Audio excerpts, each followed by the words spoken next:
Hello, everyone. This is Mai Vu, Coach, and I am here with Darla Mersman on a brand new podcast. My brains is an asshole. Actually, it's my brain's an asshole. And I'm so excited to be here with Darla to do this with you all because as you will hear Darla's stories and my own history, why this combination, this synthesis of two awesome adventure in space come together for this conversation today. My brain's an asshole is Dala's brainchild. Dala, would you like to jump in and say something about your brainchild, and then we can talk, share more about why we're doing this? Yeah. So do you want to know where that came from? Yes. Okay. So we don't have any of the backstory, but I was in a psychotic episode and I went into the house and it came out of my mouth and I said, my brain's an asshole. Well, the little 2-year-old perked up and heard a new word. So she ran around the house. My brain's an asshole. My brain's an asshole. So it just really stuck. And it is kind of the brainchild because, when you're going through mental health issues, your brain can feel like it's an asshole. It Mm. doesn't treat you right. It goes against you. It doesn't do what you want it to do. And so, having a little humor with the dang it, this is hard, um, really helps kind of lighten the load of the whole difficult and dark discussion of mental illness. So I want to bring light to it and love to it. Oh, and it's not just light, but it also it sounds like a great way to just express the anger and the disappointment and the frustration of your brain not working like it used to work, your brain not appearing normal or functioning normal like other people around you, your brain not meeting up to your expectations. So all of this stuff is so crazy and frustrating, and there's a lot of anger in there. Yeah, there is. There's a ton of anger in there. And, along with, mental illness, there comes a lot of shame and embarrassment. Um, but yeah, anger, I don't want to be in this state of mind. I don't want to be out of control of my mind and my body. So yeah, I get pissed about that. You bet. What a perfect segue to introducing us, right? Yeah. Everyone, I want you to meet my dear friend, client, support, supporter, champion. Oh my God, um, my my community, Darla Mersman, and Darla uh, used to be a full-time therapist working with lots of important people around the globe, right? Tell them a little bit about all your therapy experience, honey. Yeah. So, I'm about 22 years in as a psychotherapist. Um, and I have worked all over the world with clients of all different backgrounds. And my first life as a psychotherapist, I worked in private practice. Yeah. And I ran a really full private practice and just loved all the challenges of my clients that I worked with. And then I decided to go work in the military as a mental health counselor and consultant. And so I stepped into a world that is unlike anything else on this planet. Um, Mm. our military, our military has its own culture, and I stepped into that as a therapist, as a consultant, and during the Afghanistan and the Iraq wars, it was a huge challenge, which I always love a good challenge. But it was so challenging to balance trying to be uplifting during these wars and at the same time having to hold what war is really about, death and dismemberment and loss.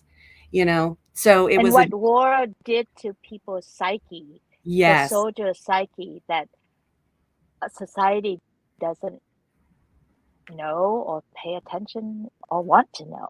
no. Yeah. Yeah, it kind of gets swept under the rug. Oh, yeah, PTSD. Everybody has that. It's kind of It's what a people cute four-letter word. say. Yeah. Yeah, and that's unfortunate because it really takes away from the road that so many people have been on. Yeah. Um, and it dishonors them when we kind of brush off things like post-traumatic stress disorder Yeah. and And what it compassion fatigue. and how that wrecked their life and all that stuff. And yet you were the one who held all of that for them. You Yeah. held the space for them to unfold, tell their stories, be heard, be seen, be loved for what they lived through.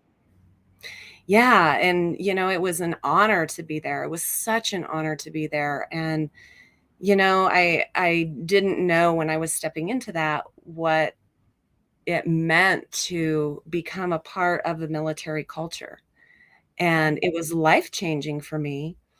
And I just had this huge compassion in my heart to help as many people as I possibly could, at all different capacities that I was called to serve.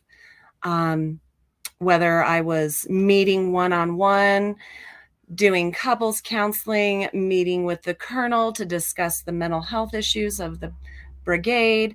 It didn't matter what capacity I served. I was honored to do each piece that was equally important.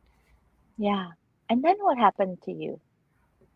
So then then the the culmination of the trauma work that I did and the trauma that I was around finally just took a toll on my own brain.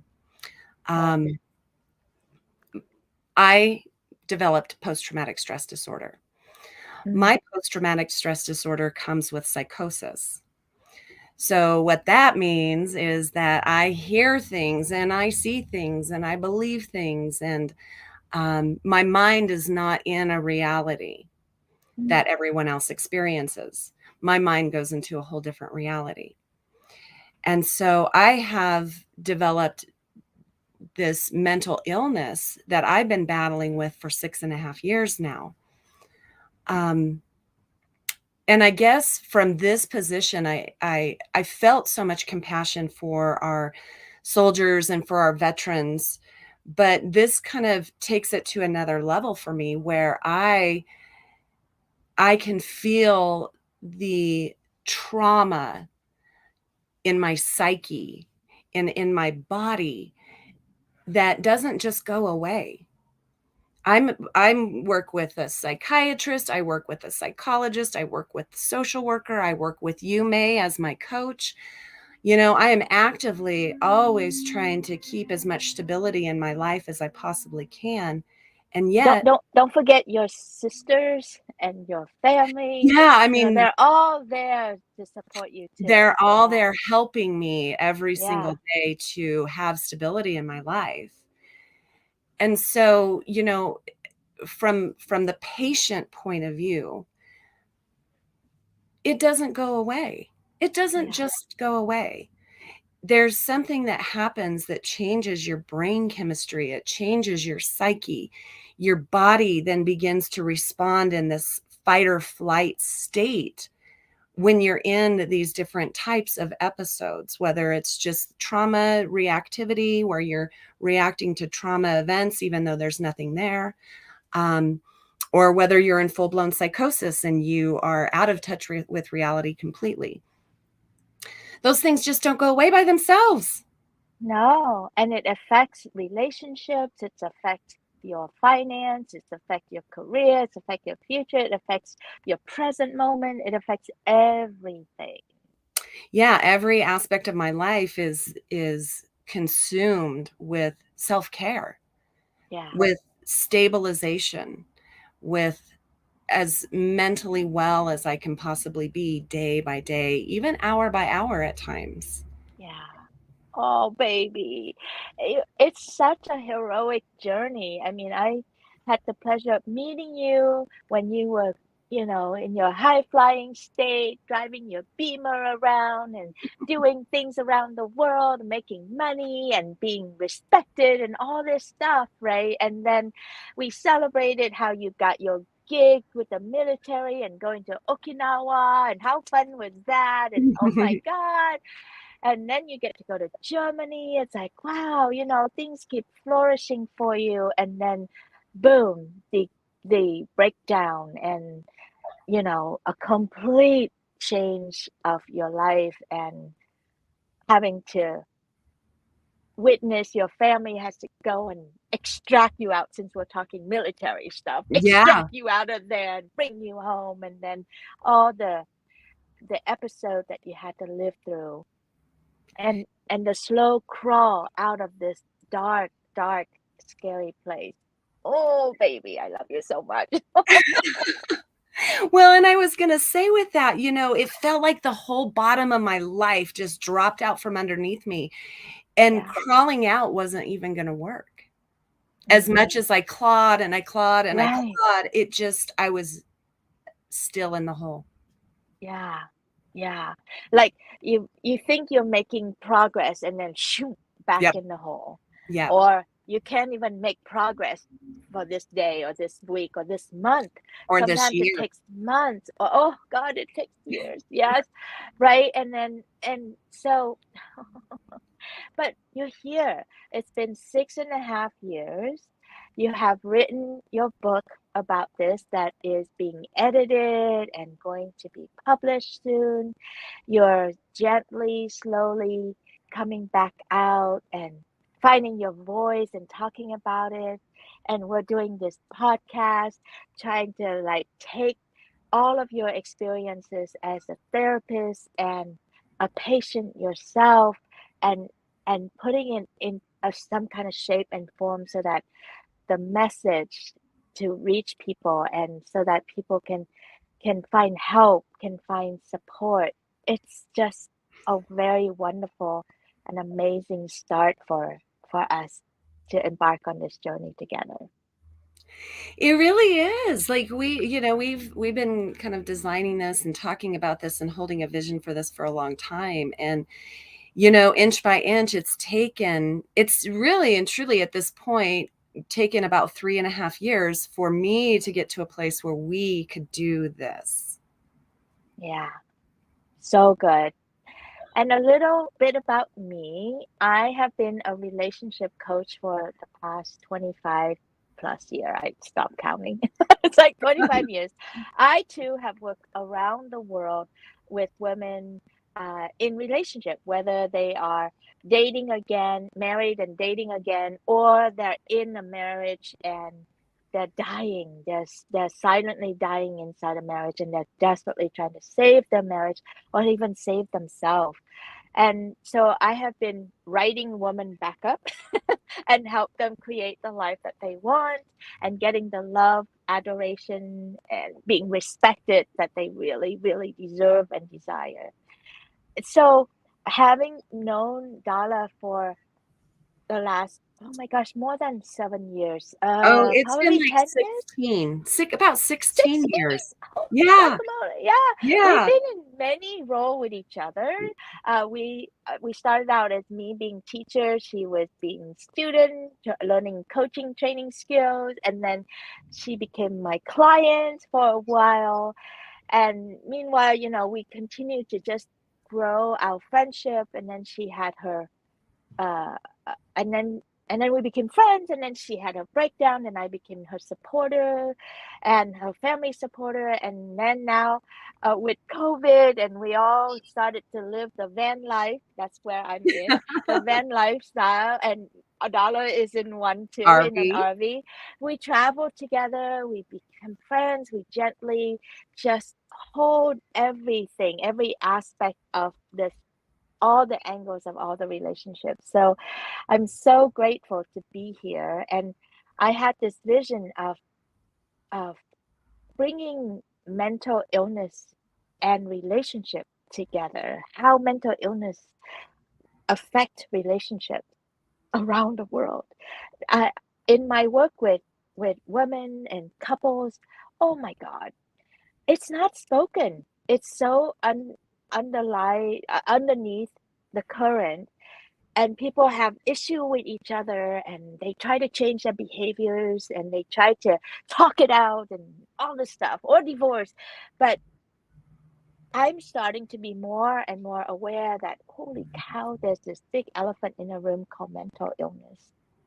It comes in all different shapes and forms and flavor and degree of mental uh, health or unhealth uh, Yeah. in this, and it really impact relationship. It impact each other and impact the children and all this stuff. So I thought it would be so much fun to play with Dala, and each week we would talk about a different aspect of it, or a different story, or a different couple situation that I run into that she can help me understand, and she can speak from both the patient side and the therapist side, and also to capture Dala's experience of having gone through all these things. Oh my God, you guys are just barely getting the top of it, scraping the surface of what Darla had lived through in the last 6.5 years.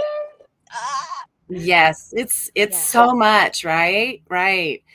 And, I just want to kind of backtrack a little bit, because I think there's a couple of important pieces to add on to, what we're doing, what we're about, and, maybe forward, some forward Dreaming, forward dreaming. dreaming. Yes, as Yeah. we dream and approach other topics around this. May, you are more than just my coach and my friend and my mentor and my trainer. You held a space in my life, but more importantly, in my family and my friends' lives. May was amazing because she created social media, Team Darla. Team Darla, where, yeah, social media, where my family and my friends could come into a group together privately and understand, as I was going through these mental illnesses as best as they could, what was happening to me. And at the very, very least, which was so important, they were getting the support and the love that they needed, the understanding that they needed to support me and to understand where I was coming from and what was happening. Um, I realize that most people don't have that level of support in their life, but, to have somebody that was holding that level of space and container for everyone was so powerful and so helpful. So I just want to honor you, May, in that journey with not just me, but really my family and my friends. Aw, Supporting thank them. you so much. Yeah. Thank you for saying that. And by the way, if Darla sound choppy a little bit, it's because where she lives right now, they're having a major windstorm and it's just blowing everything around. So reception might not be the strongest at certain points. So hopefully she'll recover. Um, the reception will recover soon. But thank you for speaking to that and for honoring me. But really, honestly, I felt so hopeless, and I felt like I couldn't do much in this situation. She was in Germany, her family was in Colorado, I was in California. I didn't know anything about mental illness or mental breakdown. I was just like every Joe Blow out there. When you see or hear about that, you kind of like politely turn the other way and going, la la la la, could you be let me know when it's over and I'll come back. It's easier to do it that way than to really do something about it, to get involved. And I really didn't know how to get involved. So the only thing that I could do was create a container so that people can talk about it, so that I could tend to the caregiver. I knew how traumatic this was on her family. I mean, I had a glimpse. Of course, I didn't know because I've never lived it, but I could guess that it probably was a horrible thing for everyone to go through. Mom probably feels really protective and not knowing how to support her daughter. The sisters are all chaos and mayhem, running around trying to save her their own sister, and then they have their own trauma that they have to deal with. So I created a container for them to get to talk about it and to meet other friends who want to be in the conversation to help. And I think that's one of the key thing in dealing with um with your loved one who suffered through a mental illness episode is to have to have a space and to have someone outside of the family to hold the space so that everyone get to say what's it like to be them in this Mm. in this journey, how hard it is for them, and to be loved and to be seen for their effort, because most of the time people unravel around a major family trauma is because they're working so hard, they're trying to make a difference, they're trying to contribute, but they don't feel seen or heard or appreciated by their family members. So then the families start attacking each other, and that makes the job 1,000 times harder. And it's already hard enough when your family member is fallen ill, especially mental illness, because it's so unpredictable. It's so difficult to deal with, and it comes with so much stigma and shit that everybody has to climb over in order to show up for each other. So if you're going to take anything away from this first episode is, if you're going through this or if you know someone going through this, the best thing you can do, one of the best things you can do, if you can't get in the middle and save everybody, which I don't recommend actually, is to hold the space so that people can talk about their journey. What's it like for them to be facing this situation, whether they are right in the middle of it or the caregiver or a friend of a friend, because everybody, this thing ripples out and it affects everybody and it's painful. So the more we can create love and spread love, the easier it is for all of us to cope and go through. And it could be more fun too, because then when people come together, they can't help but find a moment to laugh and find companionship with each other. So, how are you doing over there, Miss Darla, with your reception? Are you back? Can you hear me and all is well? It's slightly choppy and the wind has picked up, but let's give this a shot. I That's just good. caught some of what you were talking about and wrapping up with, the container of dealing with mental illness with a loved one.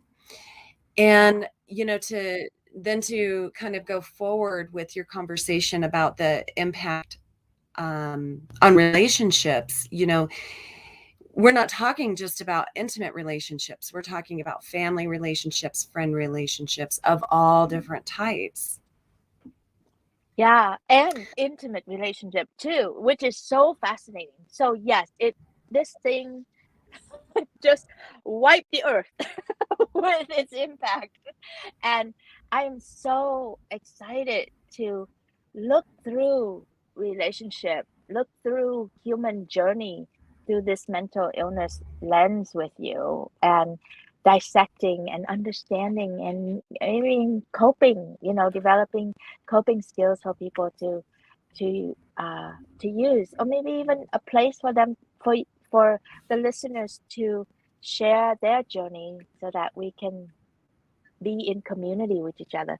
Community is the place to be. The community is what will hold us up and help us go over these hard bumps a lot of times. But bad community is icky. So we're going to create good, yummy community that support and understand each other. I think this might be a good enough place to bring it to a close for today and set us up for next week. And we keep going and keep developing this conversations with each other and with everyone else. So if you're listening to this and you have some thoughts, please share in the comments, send me a private message, send Dala a message, friend us. We are so accessible. We're accessible on Instagram. I'm I'm on Instagram under Bold Brave Woman, and Dala. is on Instagram under My Brain's an Asshole. My Brain's Yep. an Asshole.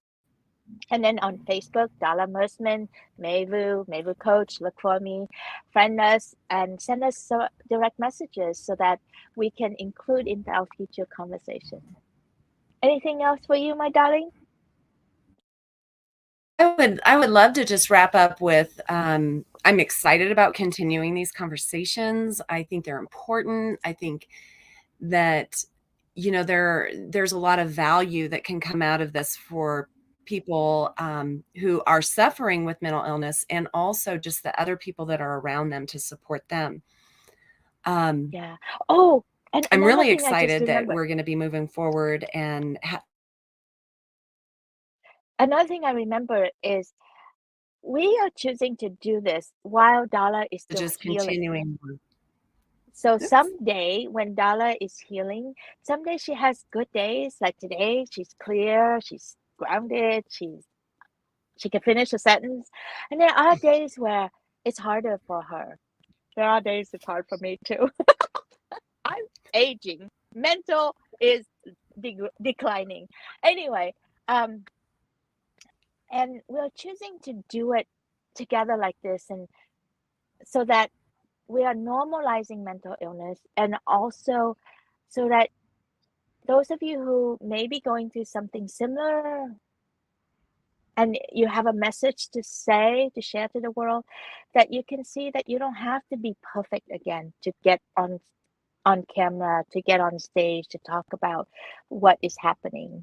It's okay, but have support. So I'm Darla support team. I will help fill in the blank. I will help pull things out. I will help make it safe for Darla to speak and to find her thoughts and make her contribution to the world. So together we're gonna make some yummy magic together. Yes, we are. We always do, and hopefully you guys will find it enjoyable as well. We're really looking Yes. forward to that. Oh, look at this, my friend. Aileen Nguyen is sending a message. It's important more than ever to be able to address these big issues of mental illness that people don't want to talk about. Thank you, Eileen. Sorry, I always say your name funky. I will get it right one of these days. But anyway, uh, yeah, I it has been such a stigma, or I used to think that it's not in my world. It's like cancer, it's like before it's like, oh, so and so has cancer. Well, shit, now everybody has cancer. Shit, now everybody's has mental illness. We better get on with this thing and learn how to work and live with each other without slight mental illness or big mental illness that is happening to our. I don't know if it's the globe. I think so, because I've been around and I've seen this around the globe. It's not just in America. Anyway, enough for today. Have a wonderful day, everyone. Thank you for joining. Thank you for listening, for following us. If you love this conversation and would like to see more, please follow and also please share. We really appreciate your support and getting it out there and whatever, comments that will help Facebook see that we are relevant. Facebook, YouTube, we're gonna send this out there into the world so that these platform will know that we are relevant and they will support our message to get out there. Bye, Darla. Thank you. Bye. I'll have to re-listen because I missed half of it. Okay. No problem. Take good care, everyone. Bye. Yes, thank you, everyone.